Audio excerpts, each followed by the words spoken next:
Various dye techniques similar to ikat have been used throughout history in the design of fabrics. Simple methods for replicating these techniques with modern dyes have been developed, and in addition, new forms of dye application have allowed today's artists to create exciting and visually complex fabrics. In this video, we will teach you warp painting techniques for weavers on cotton yarns using fiber reactive dyes. With one yarn, a simple weave structure, and uncomplicated dye techniques, you can create a variety of fabrics suitable for wearables and clothing. You can vary the fabrics with dyes and sets to create a full wardrobe of possibilities. You will be able to customize your clothing using readily available yarns dyed to your specifications. While fashions change and yarn colors go in and out of style, the dyer can always create whatever color she wants. Hello, I'm Sarah. Hello, I'm Molly. Sarah and I have been collaborating since 1981 on warp painting and weaving fabric. We use these painted warps in a variety of ways to design fabric for our uniquely styled garments. Before we begin, let's go over our materials.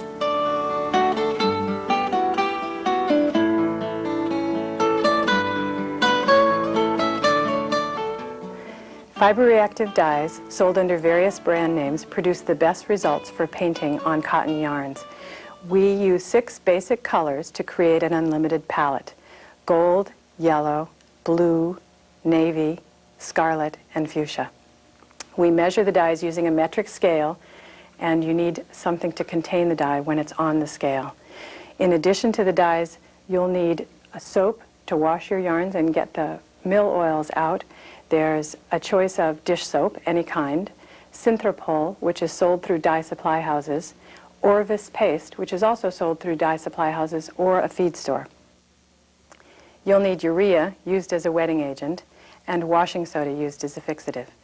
We have other materials and equipment listed on your insert, and we'll go through them here. We use saran wrap to protect the surface and to wrap the yarns, paper towels and rags for any mop-ups, chopsticks to mix the dye, or something that you would not use as a kitchen utensil, tablespoons, teaspoons for measuring, syringes for measuring the liquid dyes, paints, we use paint brushes, we use stencil brushes, and measuring cups marked with milliliter measures. You need a cup or some container to hold the dye once it's mixed, and a jar to store it. You will need rubber gloves, an apron, and a calculator, and most importantly, you will need a dust mask of some kind to protect yourself. We use watercolor paper to make little tests of each dye as we mix it so that we can tell we're getting the right color. The yarn we will be using is a 5-2 mercerized cotton. You can use the bleached or the unbleached. Our first project will be a scarf, and you will need a pre-measured warp of 120 warp ends, 3 yards long. You will need a loom, but because we are dealing with plain weave, you will only need 2 harnesses. Our first project will be the scarf, which is 8 inches wide. Our second project will be the kimono fabric, which is 18 inches wide. In addition, you will need sewing equipment for finishing the kimono. Remember, always follow the manufacturer's safety instructions. Work in a well-ventilated room and use a dust mist respirator or a dust mask.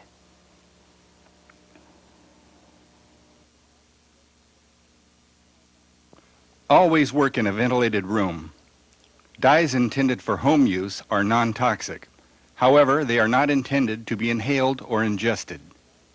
Dispose of all materials safely and in an appropriate manner. Quantities of dyes used by craft dyers rarely exceed limits set for disposal in municipal or even septic systems. However, if in doubt, call the appropriate authority in your area or your dye supplier for technical assistance. Keep all dye equipment separate from cooking utensils.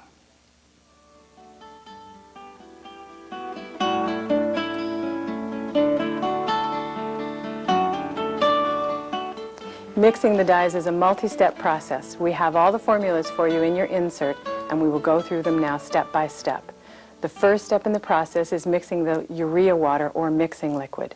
This is a 15% solution, which means 15 grams of urea per 100 milliliters of liquid. We make up a larger amount because you're going to mix this liquid with all the dyes. So we try to mix it into a gallon jug, which means you need 600 grams of urea for each gallon. We've pre-measured the urea, which I will show you as a, oh, this is great. Urea is not difficult to mix up. It's crystalline, so it easily dissolves. We used warm water, and we've also pre-measured that. It will go in very nicely. And then you just need to stir it until it dissolves. This will keep indefinitely, so you don't need to worry about mixing too much of it for your day's projects, as long as you mark the jar and you know what you're using thereafter.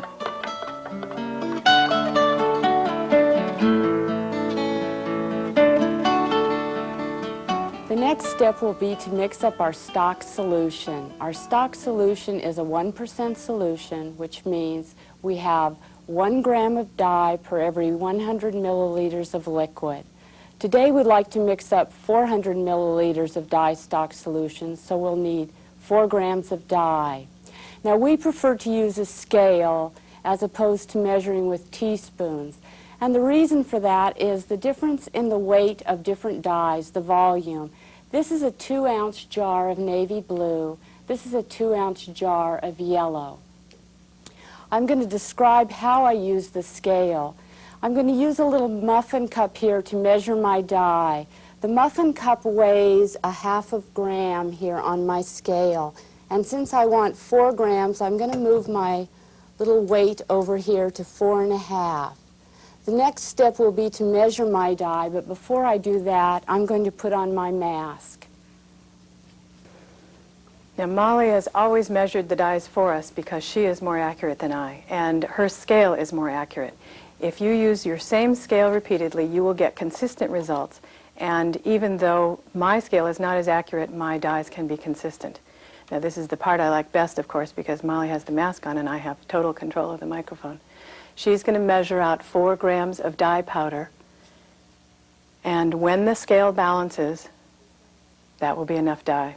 And if you put too much in, you can take a little bit out. Different dyes mix differently.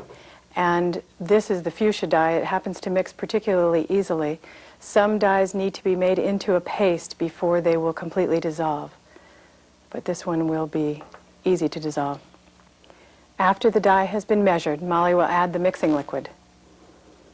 These dyes have a shelf life of several months, so you can mix up more than you need for just one project.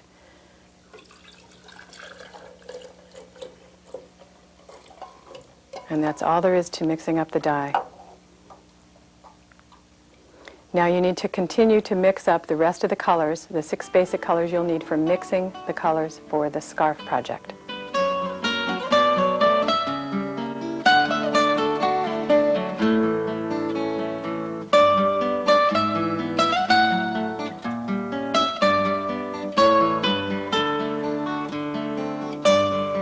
You can use the colors as is in a 1% solution or mix several colors from them, which we have chosen to do. These formulas are in your insert, so you don't need to take notes, but you can refer to them as we go along. Today I'll mix the tangerine. We're mixing 100 milliliters of each color because it's an easy way to see the percentage system. The tangerine is 70% yellow, 20% fuchsia, and 10% gold, or 70 milliliters of yellow, 20 milliliters of fuchsia, and 10 milliliters of gold. We use syringes to measure the dye. They're marked off in cc's, and a 60 cc syringe is 60 milliliters. You can buy these syringes at the feed store, and you can buy the smaller ones at the pharmacy. Today, because the tangerine is 70% yellow, I'll need to pull more than once with this syringe.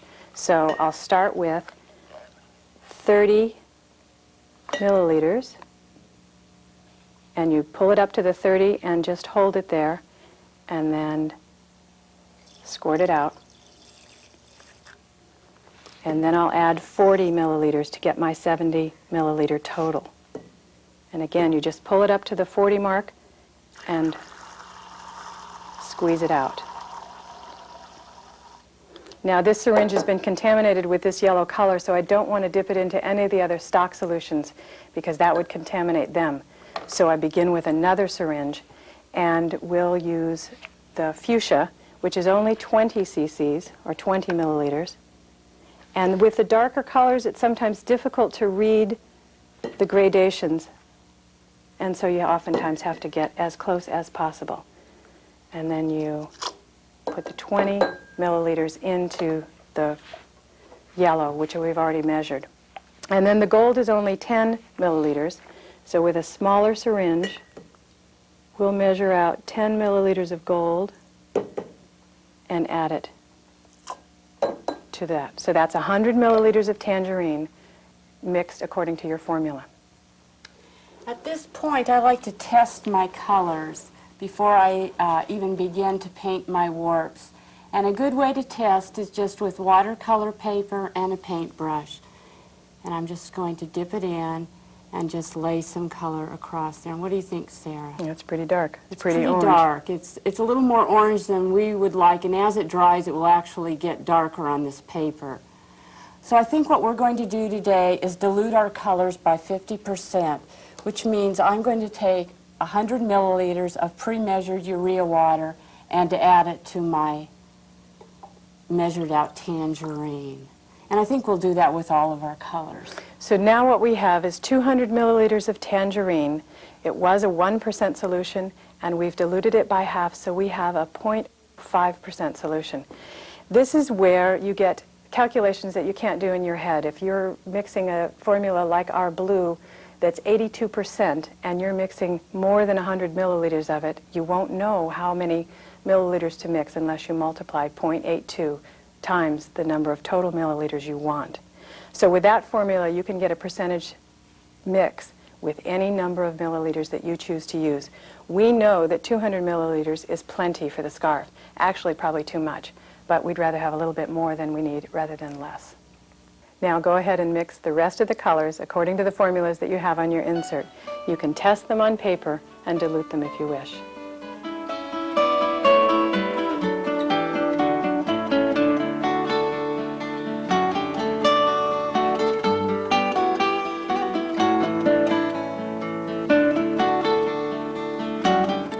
Now, if you haven't already done so, you need to prepare your warp chain of 5/2 yarns, 120 ends, 3 yards long for your scarf. You need to wash it in warm soapy water to remove any mill oils and sizings that are in there, which will impede the dye and inhibit it from being absorbed by the yarn. So we pre-washed this to show you. It takes at least an hour to get all those mill oils out, and it has to be nice and wet and completely soaking in the solution, which takes a while. So you squeeze out the soapy water and rinse it, and then the next step will be to apply the fixative. Okay, the next step is to prepare the soda ash solution. The soda ash solution is the fixative, and the fixative sets the dye, so this is a very important step. The soda ash solution is a 2% solution, which means we're going to have 2 grams of soda ash per every 100 milliliters of water. Now, we want to prepare a larger amount than that, and I'm going to use a gallon jar, which is about 4,000 milliliters. So I've pre-measured 80 grams of soda ash. And I'm going to take this and put it in my jar here.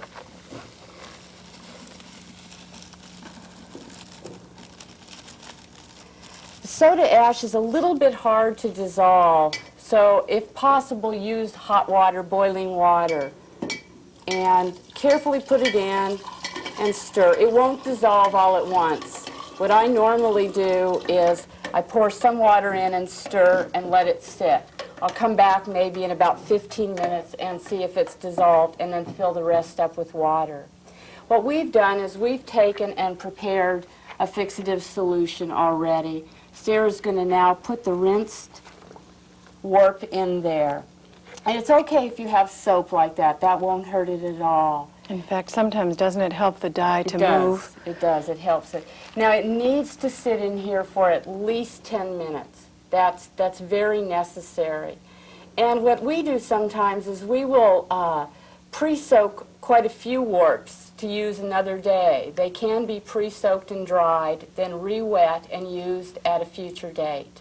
Or you can use them dry too. The dye will take differently, but they can be done that way. So the next step is the fun part. We're going to begin to paint our warps.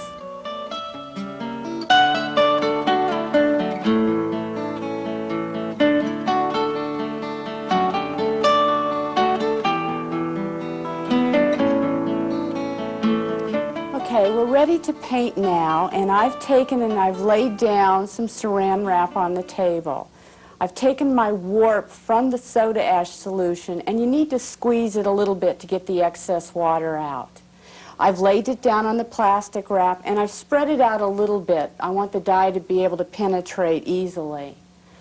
I have my dyes here, and the next step that I'm going to do is I'm going to take my dyes and test them on the end of my warp here. I know I like the colors, but I'm not really sure how they're going to react with each other. So the first color I'm going to pick up here will be the purple. And I'm just going to put a little dab of purple here. And I'm going to grab the tangerine color and lay some of that down. And next I have the blue color. When you test on the end of a warp chain like this, you're using up the thrums, so you really won't see this in your finished product unless you plan to use this for fringes, in which case you might want to add a little for testing at the very beginning. And I've laid down my red-brown now. And I can see, I like the way these colors interact with each other, except right here I have a green color, which I don't like at all. And it's in between the tangerine and the blue. So I'm going to try avoid having the tangerine and the blue next to each other on my warp. The color I like the most is the blue.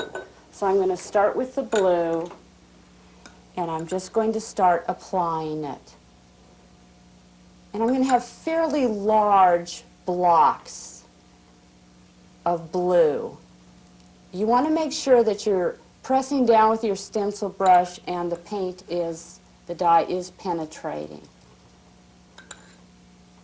We find these stencil brushes at paint houses rather than craft supply shops. They're hard to find because they're 1 inch in size. So you need to look around a little bit for them, but they are stiff and they help the dye penetrate. And they hold quite a bit of dye, which is nice. You're not dipping back into your cup a lot.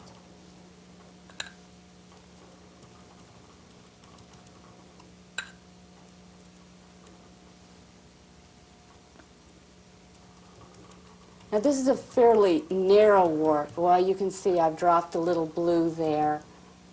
That will show up later on, but it won't be a mistake. It'll be a little creative element in the piece. Okay. Now, because I want to avoid the tangerine next to the blue, what I'm going to do is on either side of the blue, I'm going to have one of my other 2 colors. And I'm going to vary this. I might have the red-brown there and just a little bit of the red-brown here.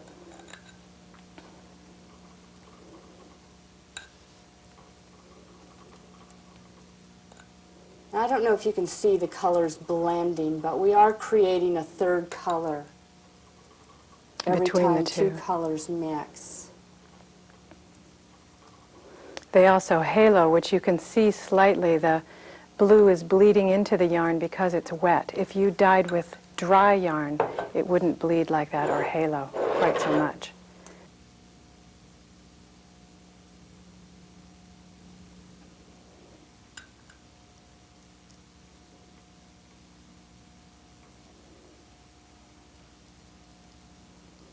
You need to take your brush and move it around a little and penetrate. I can see some white areas here, and you can leave them if you want, or you can cover them up. And with the purple, you can really see the haloing. It's getting to be a light pink at the edges, which is nice.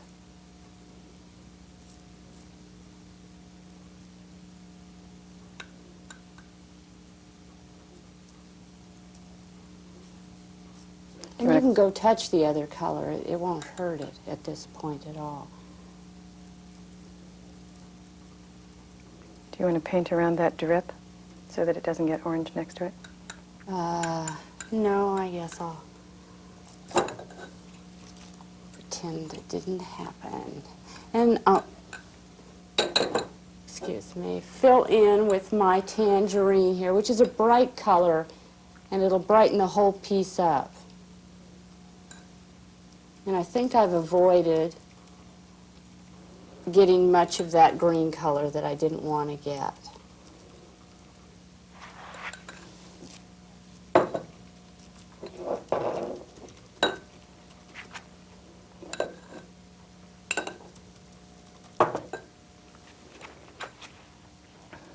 The one thing I will say, if you're doing a lot of this, it would be ideal to be working at counter height. Bending over, you won't be able to do very long. Okay, I've painted it. The next step is I'm going to just quickly look underneath here and see if the paint has penetrated, the dye has penetrated. And to me it looks like it has. I see a few little white areas, but they don't offend me, and I'm going to leave them. The next step is to blot the excess dye out.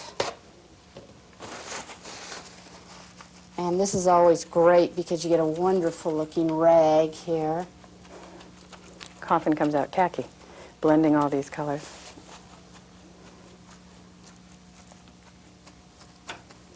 Okay. Now I'm going to take the saran wrap and fold it over the painted warp here. I don't want the warp to be touching itself.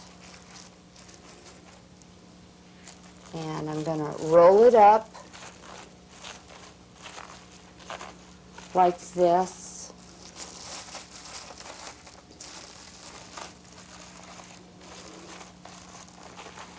And the next step is called batching. And what batching is it sits in this plastic wrap just like this for 24 to 48 hours.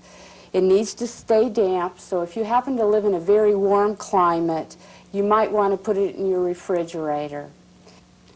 I painted large blocks along my warp. Sarah's going to show us something a little different.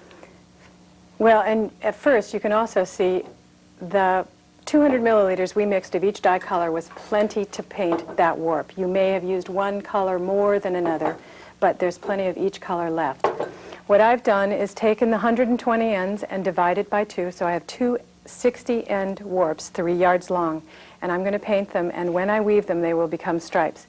Now, I didn't mind the khaki color, the green that was created with the blue and the orange, so I'm going to use those colors in this first warp. I always like to start with a darker color, and you can see I'm just using the same brushes that Molly used. One difficulty with this, and something you really need to know, is that when you touch the brush to the yarn, you are transferring some of that soda ash to the brush, which then goes into the yarn or into the dye container. That will contaminate this dye, and it means it's only good for about an hour. If one time I didn't really believe that this tiny little brush could contaminate it that badly and transfer that much soda ash, so I left it for a day and came back the next day and painted a warp, and it didn't take the dye. So it really will not be usable again because it's got soda ash now in the dye itself. So I go through and I've laid out the warp differently, and it makes it pretty easy just to put the blue right down the center. In fact, I like the blue so much, I'm going to put a little more on so we have slightly less of the orange.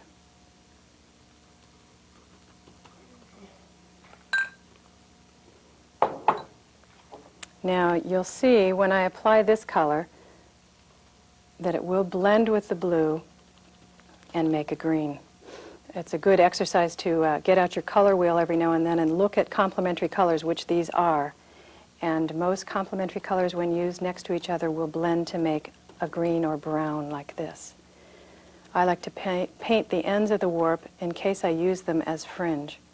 So I take the dye all the way out as far as I can.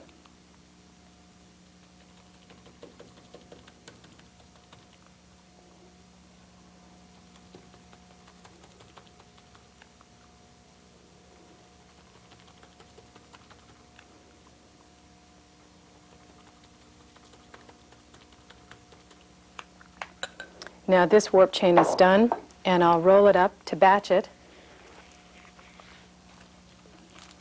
Because it's laid out differently than Molly's, it will roll up differently. Oh, I didn't check. And there's some places that have a little bit of white in them.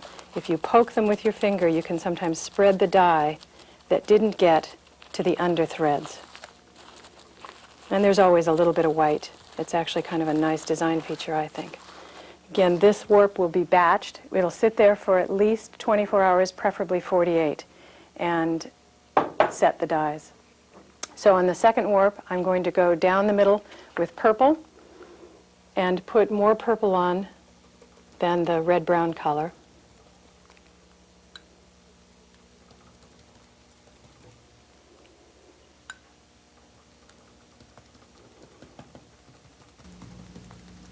And again, since this dye has been a little bit contaminated, I might put a little more on, not blot it off. Leave as much on as I can to make sure that it takes on all the threads. And now my last color, which is the red-brown.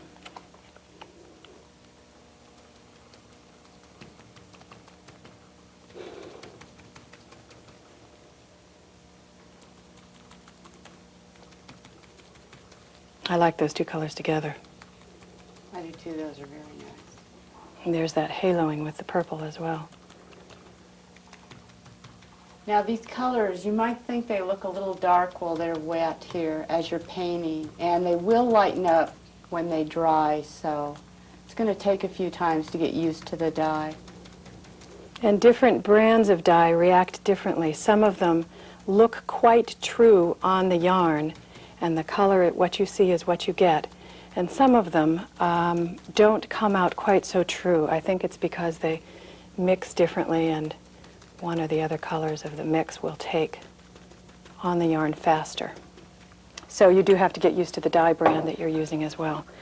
Okay, finally we'll roll up this one, again batching it, and like I said, I didn't blot it. I'm aware that there's a little bit of white underneath. I didn't check that either. But also, the dye was a little bit contaminated, so I wanted a little bit of excess on this warp chain. I'm always messier than Molly, and we try to dye in her garage so that we don't mess up her house. Okay, there we go. Those two warp chains now will combine to make one scarf. They're still 60 threads apiece, 3 yards long. Here we have two finished scarves. The first scarf shows the method that I showed you of painting large blocks. This scarf here shows the two smaller warps painted, and we have a striped effect. You may choose whichever method you would like. Now remember, after painting your warps, let them batch for 24 to 48 hours and don't peak.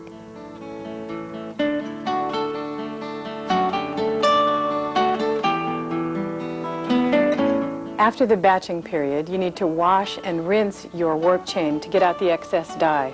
Unlike exhaust dye baths, there will be dye washout. So we've done this one ahead of time so that we can show you how to wash it out. It's batched for at least 48 hours, and you can tell by the way it's wrapped that Molly did it. First thing I do is try to take off all the plastic wrap, and as I do that, I chain the warp so that it doesn't get tangled in the wash process. So you need your gloves again because this is messy and dyed yarns that have excess dye on them. And slide the plastic out. The dyes won't affect each other. You won't contaminate one color with another. They are set. And you don't need to worry about the color of the water contaminating the dyes or the yarns as well, because it won't. And then use any kind of soap you like. I use liquid dish soap. My hands are wet. Can you get that off? Thank you. Weightlifting. Yes. And just warm water as hot as you can. You want to get all the excess dye out because you don't want these colors to wash out later in a garment and contaminate any other yarns you might use. And you should see dye in the wash water. Now, if I was doing this at home, I would leave this to soak for at least an hour, and the longer it soaks, the darker the water gets. And that's what you want. You want to get rid of as much dye as possible. And you'll notice that it's almost always purple. The reds seem to wash out a lot, and the blues. And then go ahead and rinse it several times until the water comes clear and you've gotten the soap out. And as long as this is chained, it doesn't get too tangled up, and you can continue to rinse.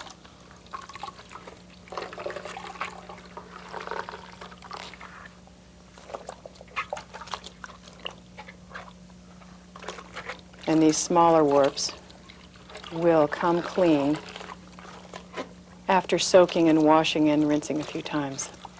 So this process you want to do until the water's clear.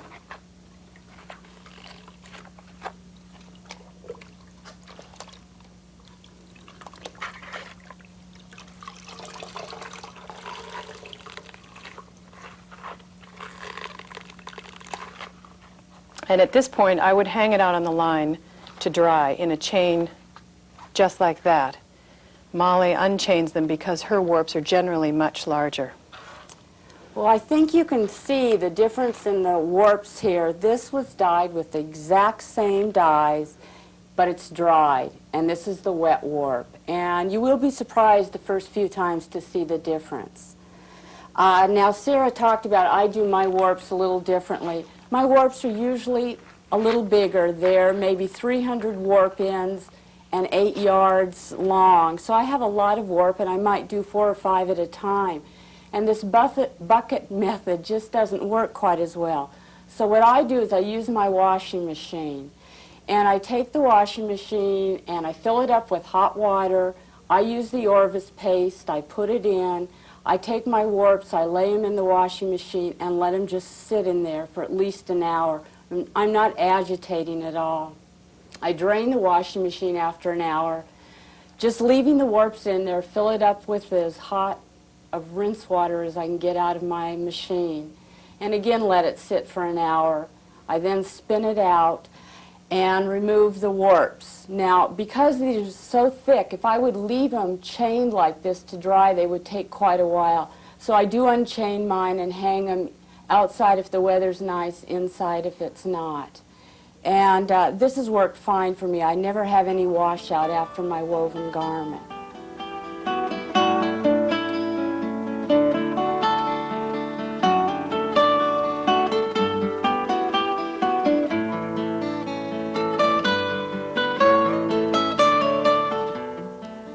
Scarves I have in front of me were all set at 15 ends per inch. I wanted a balanced weave, so I decided to use a 5/2 mercerized cotton for my weft. But I had to make a color choice. And do you remember when I was painting, I wanted to avoid that green color. And if in my scarves here I had chosen the tangerine, every time the tangerine color would cross the blue color, I would be creating that green color. And if I chose the blue color as a weft, every time the blue would cross the tangerine, again, I would create the green color. So that left me the red-brown color or a purple. And I chose a purple, mercerized cotton commercial yarn that was close to the color we dyed. The first scarf was the full-strength dye. The second scarf was the diluted solution. Over here, the third scarf was also woven with this mercerized pearl cotton in the purple shade. The fourth scarf was woven with this painted weft. 2 of the colors were used, the purple color and the red-brown color. And it creates a gold line and a purple line running through, and it gives the scarf an entirely different look.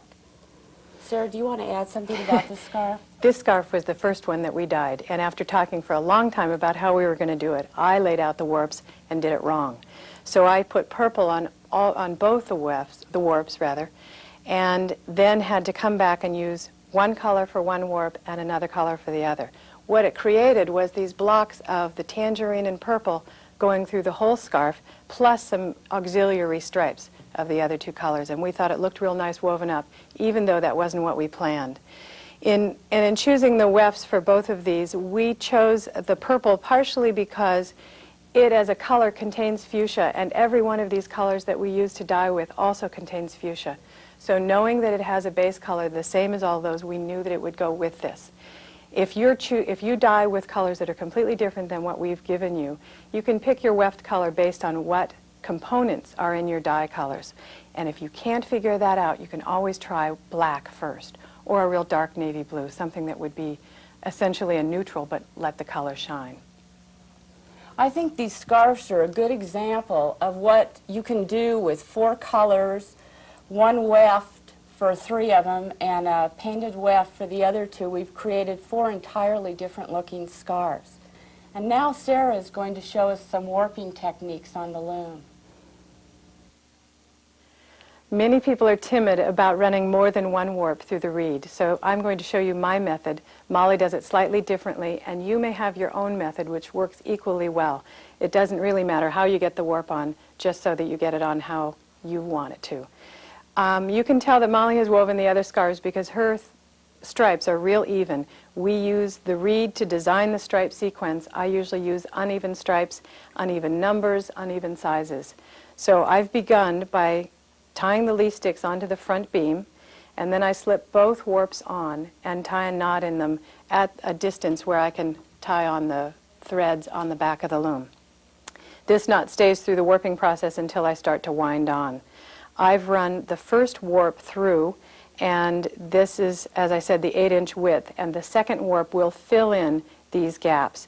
I'll fan the threads out and just run them through the reed until they're all threaded.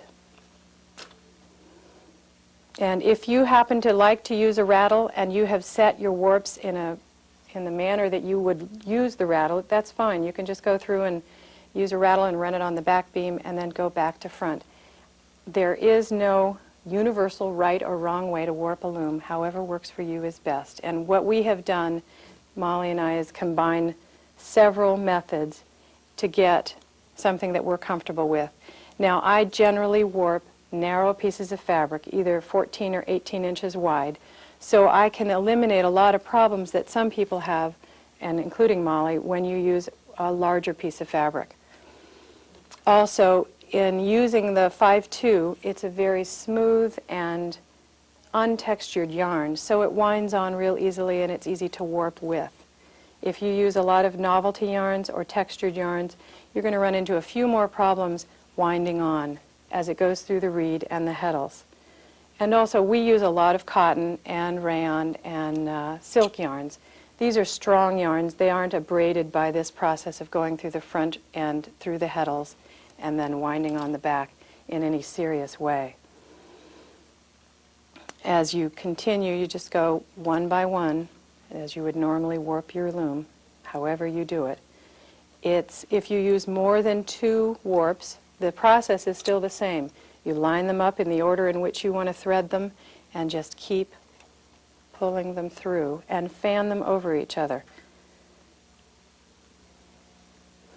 And you can see I finished threading the loom through the reed and through the heddles, and now it's time to wind on.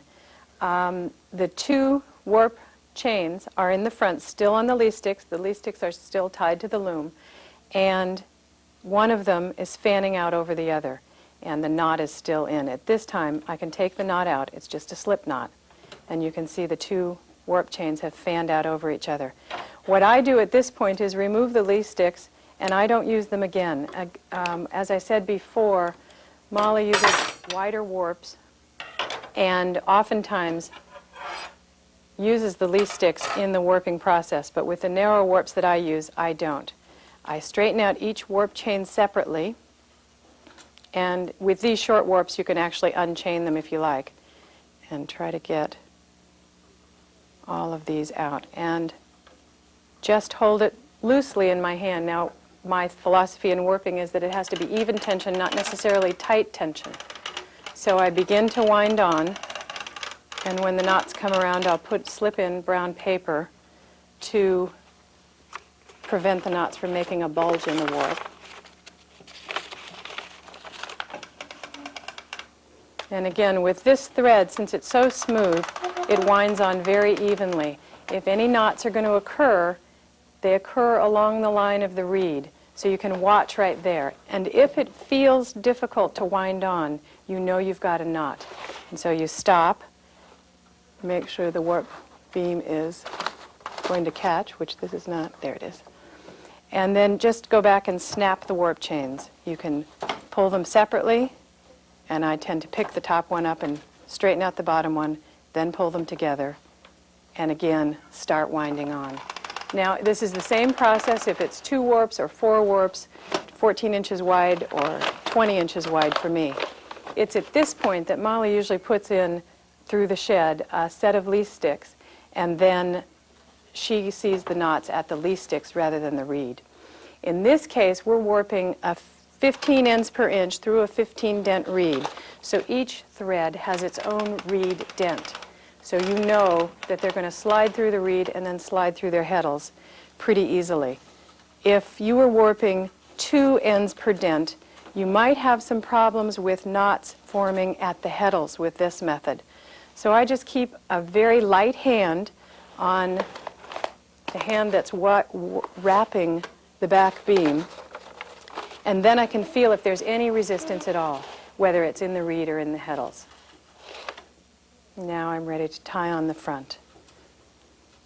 And there's a little bit of variation. The yarns have shrunk in the process of dyeing and washing them. Obviously there's going to be a little bit of waste here. And you do tend to get some of that when you've fanned one warp over another. There's a little bit of warp that you're going to cut off at the end. Now when you finish your scarf, first before it comes off the loom you may want to hem stitch it. I don't necessarily, but Molly, who has a scarf and will, usually does. So that's a finish that's going to retain the weft. It won't move, it won't slip in the finishing process, and it also makes a nice neat edge. I tend to twist the fringes, and we'll show you a little bit. Molly's going to hold it so that it doesn't slip, but even with it hem stitched, you can twist the fringe real simply. It's a simple motion of twisting to the right, and exchanging bundles. And again, twisting to the right, twisting, slipping, twist, twist, switch, twist, twist, switch, twist, twist, switch. And you can do this, the whole process, over and over again down the warp ends, and then finish them off with an overhand knot. That makes a nice neat edge that won't become tangled even after you wash it and wear it a lot. It finishes the fringe real nicely. When you finish the fabric, you're going to want to wash it. We usually wash small pieces like this by hand in a basin of warm water, and don't agitate them too much. They don't need a whole lot. They just need to have the fibers wetted thoroughly, and then we can wring out most of the water and squeeze out most of the water and lay it out flat to dry. And that's all you need to do for your scarves.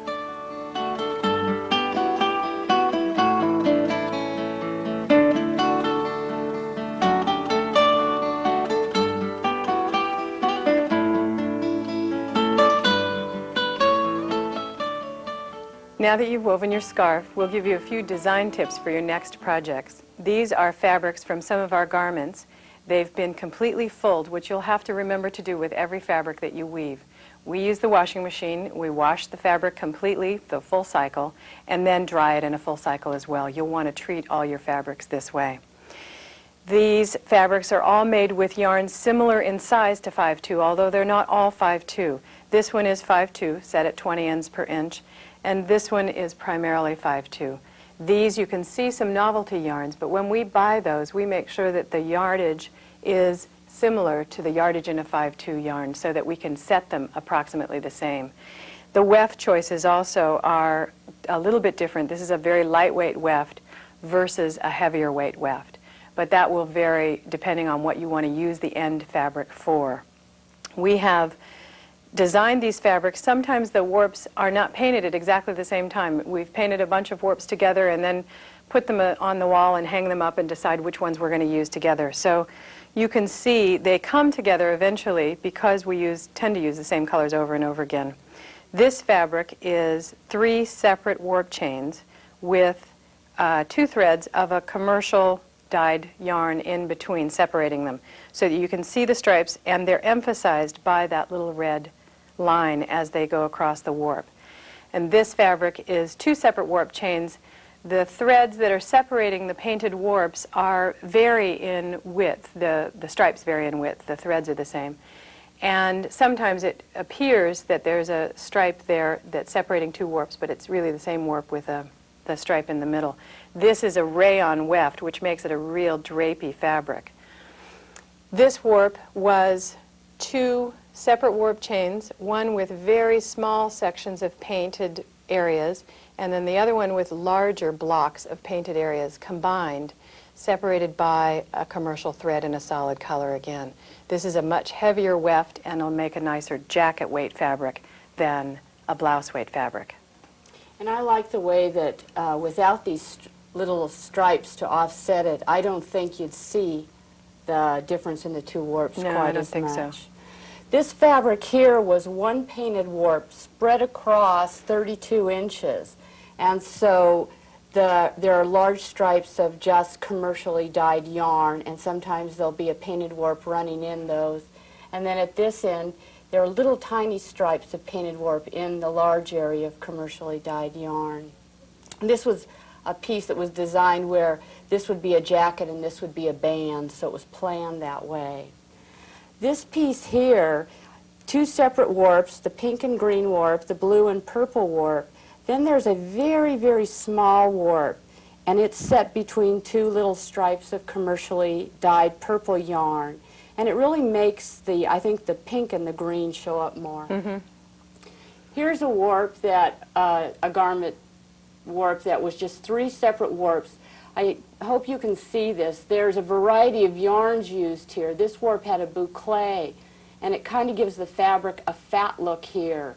And we had mainly mercerized cotton here, and we had some slub and rayon here. So there's a real shiny areas. It's not offset by any little stripes. It just blends all the way across.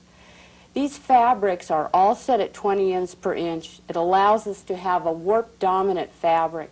So we're seeing very little of our weft no matter what we use. Creates a fabric, like Sarah said, that drapes well. It's very easy to cut and sew with. After cutting a curve or a straight line, a simple zigzag on the unfinished edge will keep the fabric from unraveling.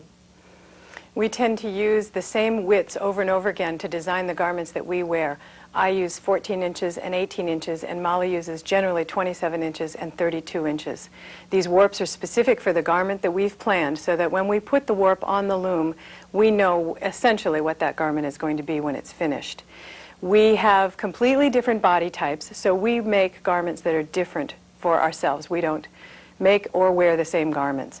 I have very square shoulders and very little waist and narrow hips, so I can wear very square garments like ethnic garments or loom-shaped garments.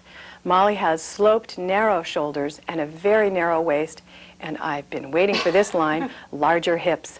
So she doesn't want to emphasize her hips and stops all her garments at the waist. And you'll see when she starts trying on garments how well she can fit them to herself and how different her garments are once we get them all sewn up.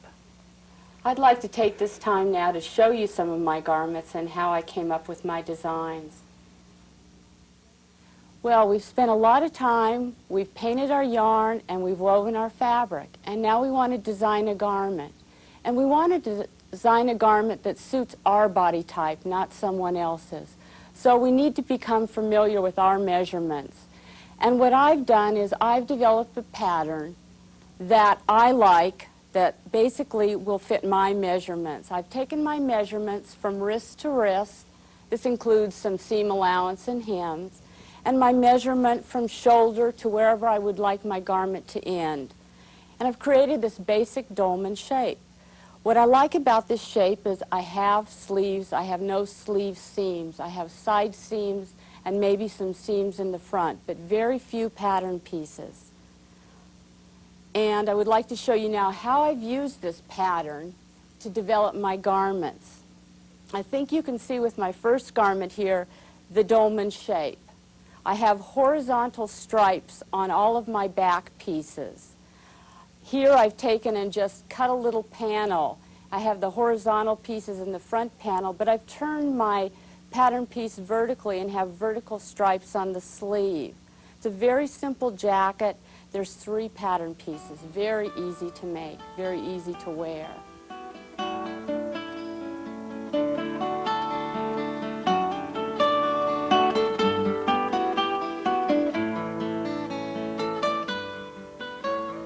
Here's the same jacket, and the only thing I've done different here is I've changed it. I no longer have a straight front. I have this little crossover front and a little button trim or something to add interest. I have here at my sleeve little tucks. This shapes my sleeve, and I can have 1 tuck, 2 tucks, 3 tucks, whatever I want, whatever will make it fit at the wrist.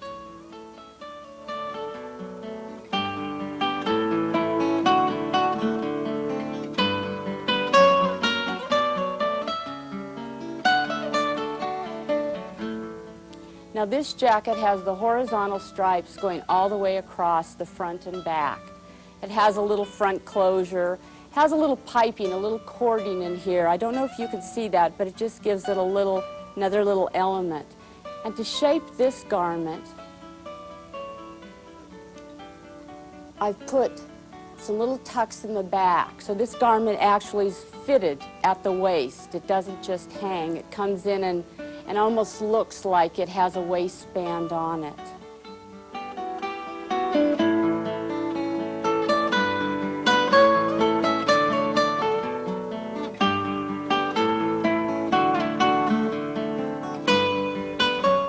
My last jacket here again is the same design, has the horizontal stripes in the back, has some vertical stripes on the sleeve, but I brought the horizontal stripes back in with this little band. And I've got more tucking here at the waist to make this also a fitted jacket.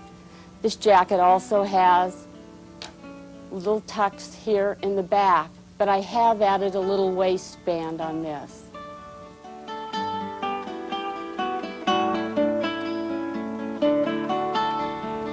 All of these jackets use that one basic pattern piece with a few tucks, a few pleats. Now if you notice, all of my garments are basically horizontal stripes. With the narrow shoulders, I like that. If you would prefer to have vertical stripes, you could take the same dolman pattern and cut it in half. And you would then make your warp the width of your dolman pattern from the center back to the sleeve. As we said before, my body is real square with square shoulders, basically loom shaped. So I've been able to use ethnic garments a lot more than Molly has.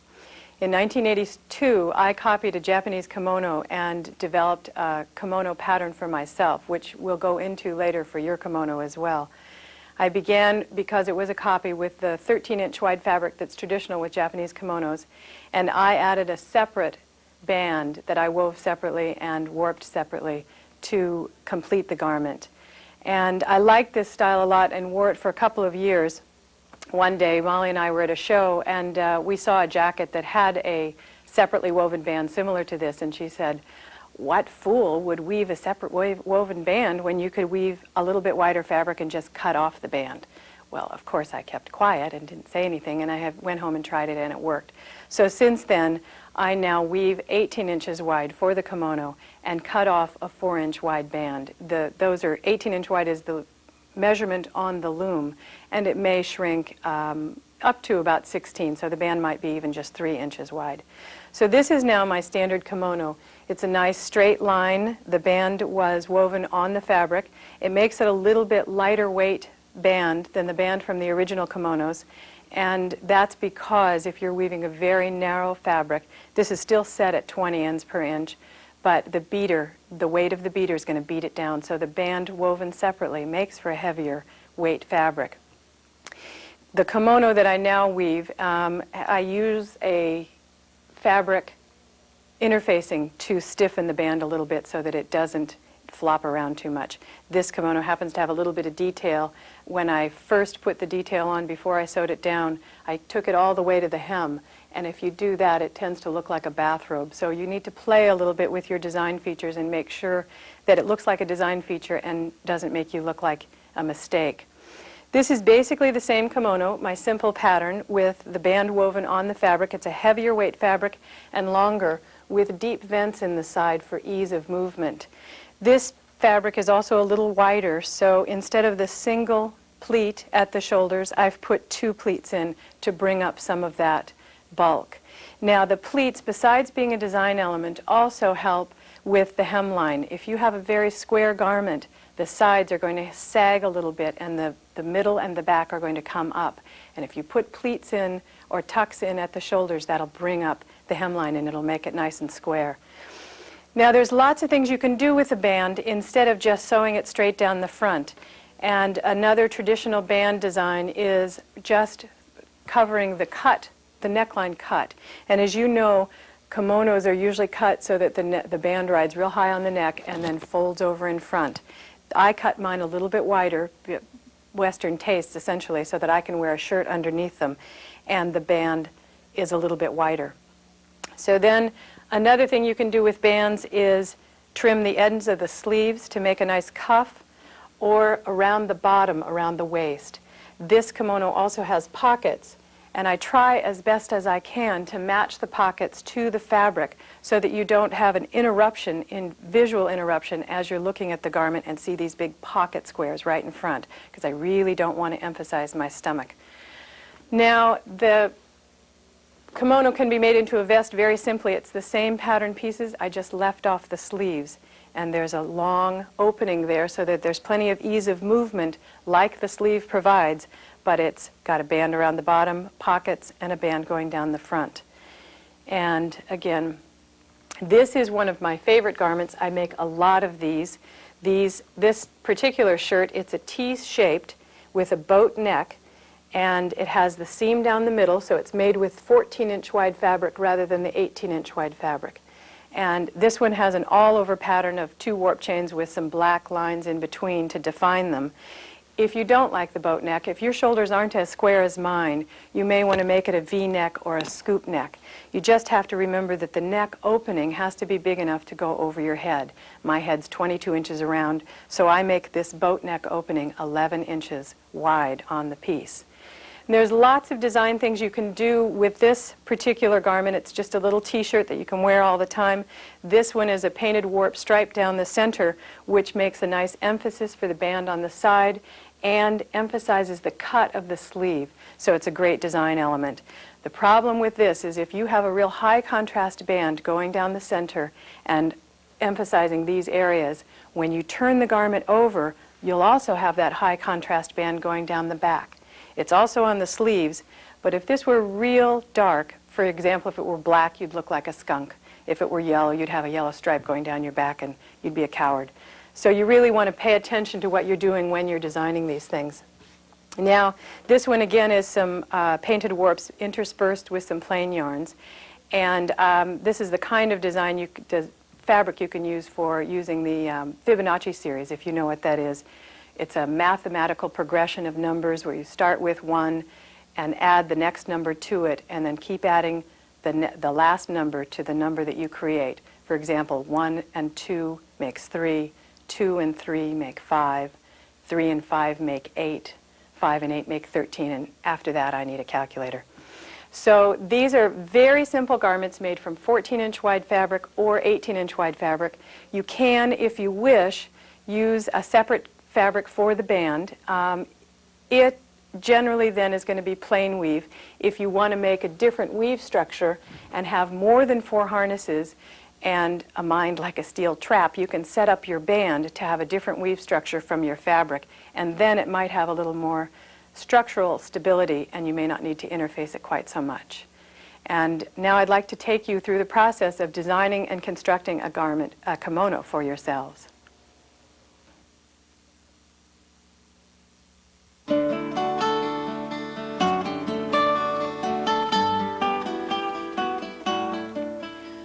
Now we can begin with the kimono project. The formulas and the specifics for the dyes and the fabric and the cutting diagrams are all in your video insert, but we'll go through the process here. I've done 2 fabrics, one with the full strength dye and one with the dye diluted, so that you can see the difference and you can make choices based on that. The first fabric that I will use today to construct the garment is the full strength, and the colors, as you can see, are much darker.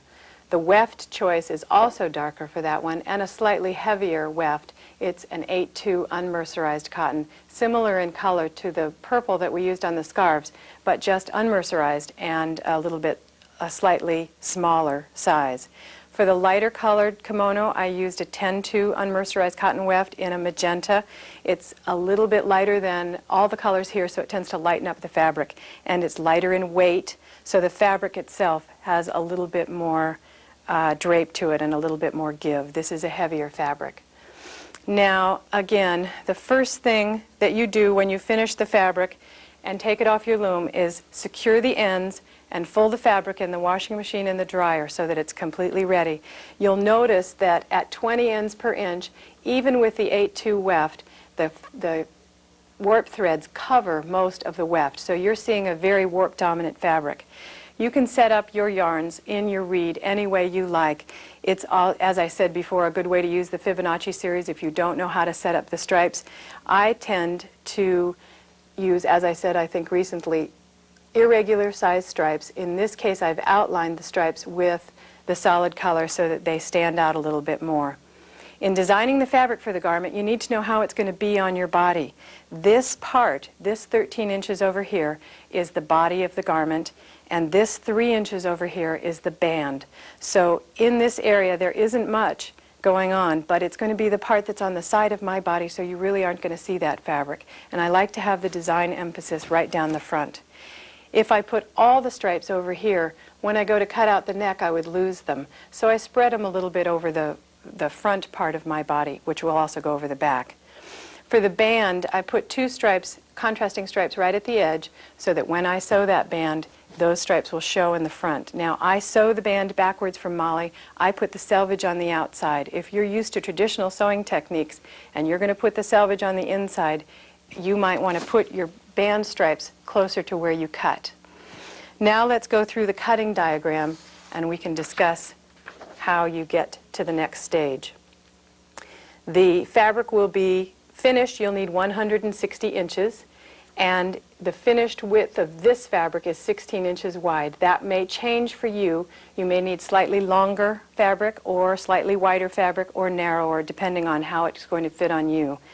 But for a 16-inch wide fabric, I cut 13 inches off the side. So right down this line where you can see I've put a contrasting stripe, I cut that the whole length of the fabric and create the band.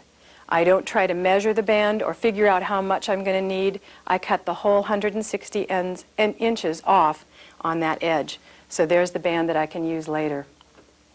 The next step, of course, is to finish all these edges. I have a zigzag machine, and I just take them to the machine and sew a zigzag around all the raw edges. This one has a selvage edge here and a raw edge the full length. And then the other cut pieces, which would be 1 piece for the left side, 1 piece for the right side, 1 piece for the sleeve on the right, and the sleeve on the left. So you have 4 other pieces. Those are all finished at the ends and along the side where I've cut off the band. So you've taken your zigzags and finished the end. Now some people have a serger, and that's obviously going to be just as strong, if not stronger. So let's go through the process of constructing it. The very first thing I do is sew the back seam together. Now it's hard to see because there's stripes there, but there is a seam going right here. In order to know how far to go, I fold the 2 pattern pieces and iron in the shoulder seam. So that ironed seam is going to remain to tell me exactly where to stop when I sew the back pattern pieces together. So I sew up the center back seam, and then because it's a selvage edge at that point, I don't worry about making a very big seam allowance. I only use a 1/4 inch seam. So then if I didn't stitch that down, that seam would pop up and it would look unsightly inside. So I stitch down the edges. And again, you can't see that because of the stripe configuration. So the next thing I do is cut the neckline. And this fabric would be folded in half, and I'll just cut 1 piece out. I tend to wing it and just cut out a neckline, knowing that I'm going to come at least from the center back 3 inches and then gradually angle down towards the hemline. But if you are uncertain about that, you can either cut out a neckline ahead of time or use another pattern piece from a previous garment to cut out your neckline. And then you're going to have to finish that seam too. The neckline should extend at least an inch past the shoulder fold, because you don't want your neckline to be up too close to your neck. You want to have some room where your garment can fit. Now, and the critical part, I start to put on the sleeves. The shoulder seam right here correlates to this seam along the top of this garment. This is the finished garment from the lighter weight fabric. From this measurement, from the shoulder seam to here, is really important. That's going to be your sleeve, and it's going to give you any ease and room for movement. So you need to have at least 8 inches from the shoulder seam down. Now that will give you a 16-inch wide opening. You may want it larger than that. You may want it smaller if your sleeve is going to fall very far. In order to determine how long the sleeve is, you need to know what that measurement on you is going to be. So I recommend, at least the first time, that you start with an 8 1/4 inch seam down, and I'll tell you about that 1/4 inch when we get to it. So with that 8 1/4 inches down in front of the shoulder fold, I simply stitch the piece of fabric all along the edge. Now these are both raw edges, and so they have been finished with zigzag. And that's how the first seam for the sleeve is sewn. The next seam is a little more difficult. You have to hold the garment up by the shoulders, and you take this corner, selvage edge and a unfinished edge, and you fold it in. So there you have that first sleeve seam. This is where your 1/4 inch comes in, because you need to be able to tuck that in.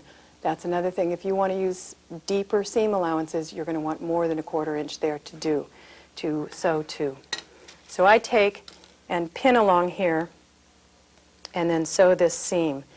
I try to sew with this side facing me, because those stripes are always emphasizing that seam, and if they're crooked, they show up really well.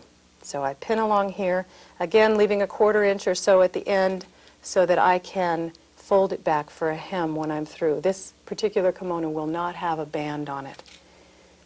So let me take this now to the sewing machine and sew this seam, and I'll be right back. Now I've sewn the first sleeve seam, which, if you look at this kimono, correlates to this seam along here. So this was a selvage edge and an unfinished edge that's been zigzagged. And now I'll go down the front of the garment and the second sleeve seam, not easy to say. And to do that, it's going to naturally just fold itself up, and here's the side of the garment and the sleeve, and there's that 1/4 inch that you left for the seam, and you open that up and pin it to the garment, and we'll just sew down the front seam of the garment. Now I tend to leave a gap at the bottom so that I can have vents in the side of the garment. And so you can decide to sew it all the way down, and if you're going to put a band at the bottom of the garment, you're going to want to sew it all the way down that front seam. There's a little bit of ease in here. This fabric has ease. This one doesn't as much. So if you need to stretch this a little bit to make the tips match, you can. And I'll go ahead and pin this and then take it to the machine.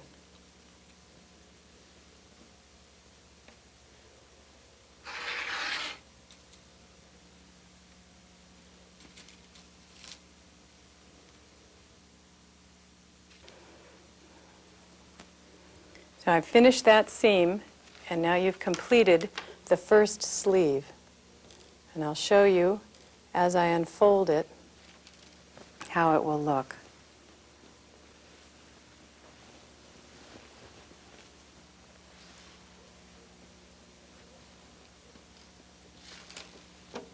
So you've got the seam sewn down the front of the garment, you have vents for the side, and the 2 sleeve seams have been sewn. Now, once you've finished one sleeve, of course, you have to have the other one. So you lay it out again, and starting from the shoulder fold. Now, my shoulder fold is right in the center. I've folded my garment in half. If you have a large bust or a dowager's hump, you may want the front or the back to be longer. So you have to consider that when you're marking your shoulder seam. So I lay the sleeve piece out, and 8¼ inches down from that shoulder fold, I pin the sleeve on, leaving that 1/4 inch at the bottom that will eventually become the front seam. If you wanted a larger seam, you might want a 5/8 inch seam, etc. So you just pin this all the way down and continue with the sleeve, just like the first one. Now let me go through the rest of the garment on the finished piece here, because essentially all we have left to do is finish all the raw edges. So we have the sleeve is a selvage edge right at the hemline, and I've left a 1/4 inch again at the end of that seam, so I simply fold that back and stitch it down. It's really nice when you can use those selvage edges and you don't have to worry about any further finishing. The seam line lies right in those stripes so that you can hide the stitches. The hem on this one, I've used a portion of the band, and there's plenty of band left over, so feel free to do so. It makes a nice facing, and it gives you, again, a selvage edge right here to sew down as the hem. It does give you another seam along in here, and it can create bulk if you have a real bulky fabric, so be aware of that. And then last, you've done both sleeves and the hems, and that takes care of the vent as well. Last, you sew on the front band. And as I said before, I sew it on so that this is the selvage edge, and it folds over to the front, and I stitch that down on the machine. You can top stitch the selvage edge and the edge at the edge of the band, and that makes a nice firm band because it's already got interfacing in it. So all your seams are finished. Your cut and raw edges are in the sleeves where you really don't see them very much and where they aren't going to be a problem. And we've chosen a twisted cord similar to the cord that we used on the scarf to tie, in this case, the left side to the right side, and inside we've tied the right side to the inside selvage seam. Or rather, it's not a selvage seam, it's a zigzag seam. This traditional closure means that you can wear it on days you feel a little heavy and on days you feel a little less heavy. Now we'd like to give you a few tips on color and inspiration for your future projects so that you can make some choices on what colors you would like to use.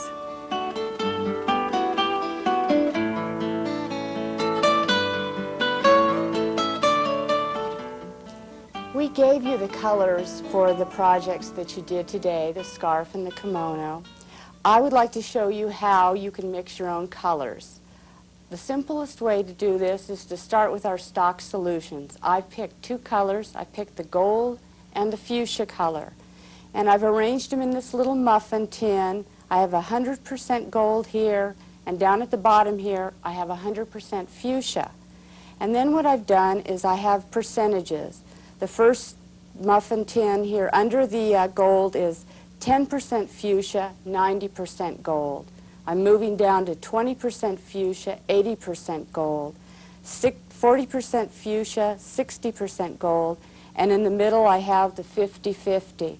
And then I'm working back up with more fuchsia and less gold in the same percent.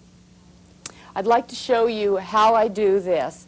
We don't want to be using a lot of dye, so instead of 100 milliliters, I'm going to be using 10.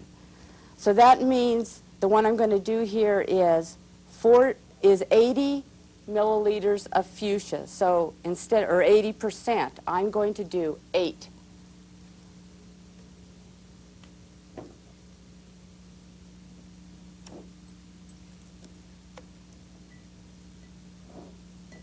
And you don't want to drip into these samples because they will no longer be valid. And it's difficult to do with such small quantities, but if you're careful, you can get a variety of colors and see the range of colors that you can get. And I needed 20% gold, which is 2 milliliters.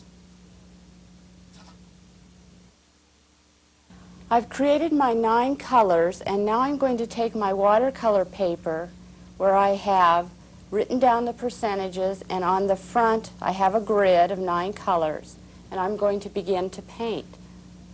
My first color will be the gold, the 100%.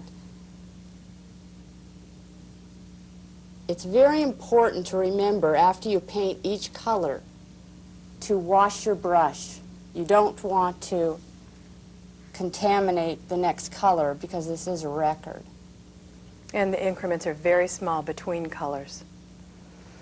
While Molly's painting, I'll show you what other color samples we have here. Molly's doing a fuchsia and gold sample, and this is the 0.5%. She's doing the 1% solution. And this is a two-color mix as well. This is a blue and yellow. And you can see the ranges of greens that you can get. And that way it allows you to select the green that you want if that's the color you're looking for. Another two-color sample, this is fuchsia and blue. And it gives you a nice range of purples, magentas, and blues. When you get a little more experimental, you might want to try 3 colors. This whole series of colors is fuchsia, yellow, and blue in different percentages. And you get everything from a fuchsia color to a green with gold and purple and gray in the middle. And let me just point out a few of these percentages so you can see how widely they vary. The first one is 80% fuchsia, 10% yellow, and 10% gold. And this gray one is 20% fuchsia, 40% yellow, and 40% gold. So with just a small change in increments, you can get a completely different color. And all these colors contain elements of each other, so they all would work real well in a piece. This is another 3-color series, and you need to know that the colors after you get into 3 and 4 and 5 colors are going to be less clear. They're going to be what's called desaturated. They look a little bit muddy occasionally, and so you want to be aware that that's the kind of color you're going to get. We use a lot of inspirational ideas to give us the colors for our garments. We've shown a few of them here. This is a photograph of a geode, and we've picked out a few threads that are about the same colors of the geode. This is a shiny photograph, and the threads are shiny mercerized cotton. It gives the same sort of feel as the photograph does. And similarly, this is a photograph of a lupin, and it's a softer photograph, so we have unmercerized cottons. These are 8-2s in some of these colors. You're going to want to blend your colors in about the same proportion as the photograph that you're using if that's the feel that you want, and it's all up to you. You don't have to pick all these colors and invent them all yourself. You can look around you at other things to get the inspiration for the colors that you use. I collect, and so does Molly, any kind of pictures that I think are pretty. They can be postcards or they can be greeting cards, even pictures out of a magazine. And you can find some magazines that you can just go through and cut out pictures and collect them and keep them in a book. Then if I ever feel stuck or if I ever have a color that I want to use and I don't know what would go with it, I can flip through my binder of pictures and find something that I like. You can always resort to the color wheel, and it is, I feel, an intellectual exercise. You know what colors you like, and the color wheel helps you pick out some colors that might go with it if you don't have any ideas immediately, or it gives you a beginning for some tests. If you want to say, try complementary colors, and red and green are such, then, or orange and blue, you can set up some complementary colors by using the color wheel. They're very inexpensive, and they give you all kinds of ideas. We also use paint chips from the hardware store and these color paper selectors, which are from the graphic supply store. They're for graphic artists. And they give you lots of ranges of colors, and you can take them apart and match them up together. And when you find something that you like, even if there's no rule that says it should look good, if it looks good to you, it's what you should use. And for the timid, if you don't want to get involved in paints and colored crayons are real simple, because you used them in kindergarten, you can use them again, you can share the activity with your children if you like, and they're not intimidating at all, and you can make all sorts of color samples. Now I guess you're done, huh? Well, I've painted my sample here, and the next step would be if I wanted to keep these 9 colors. I could then dilute these down with an additional 10% of water. I don't really need urea water, I'm not setting this, just plain water. And I would then get the pastel of these colors. So I would not only have 9, I would have 18 colors there.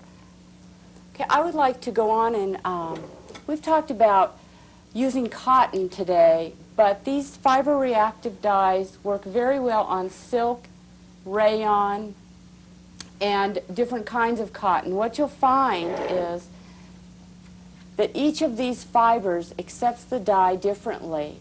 This is a green color, and this light color here is the silk. Silk will not take the dye the same way the rayon and the cotton do. If you would like to use silk alone and you would like dark colors, what you're going to need to do is mix up a darker stock solution. So if you remember, we mixed up a 1% solution. 1 gram of dye per 100 milliliters of mixing liquid. For silk, I suggest a 2 or a 3% solution. 2% solution, 2 grams of dye per 100 milliliters. A 3% solution would be 3 grams of dye per 100 milliliters. And it can be very exciting to use these different fibers. And when you use them all in one piece, you get several ranges of the same color, so you don't have to do all of the experimental dyeing. You get it automatically with the different fibers. Now, every once in a while, you spend a lot of time, you dye a piece, and you just don't like it for some reason. This was a piece of mine, and while I wove this, I love the colors, but I wanted it for a jacket, and this yellow color is very unflattering for me. So what I did was I took my piece of fabric and over-dyed it with magenta dye. This was an immersion dye, and it's a different technique. It's the same dye, though. It's very quick, and most dyers already know immersion dyeing. So very seldom do we have a mistake that we cannot correct. The final thing is, when you have your dyes mixed and you're painting your project, you might want to think about painting a commercial fabric at the same time, silk or cotton or rayon. What I do is I wash the fabric before, just like we wash the yarn. It needs to soak for 10 minutes in the soda solution, and then it's ready to paint. And I just lay it out on plastic wrap and dab the paint on. I did stripes here. You could do dots. You could do anything you want. And it leaves you with a really nice facing, lining, piping fabric that will go with your woven fabric.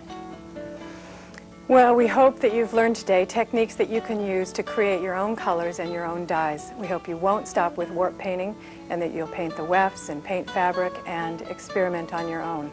And it is really fun if you can work with a friend.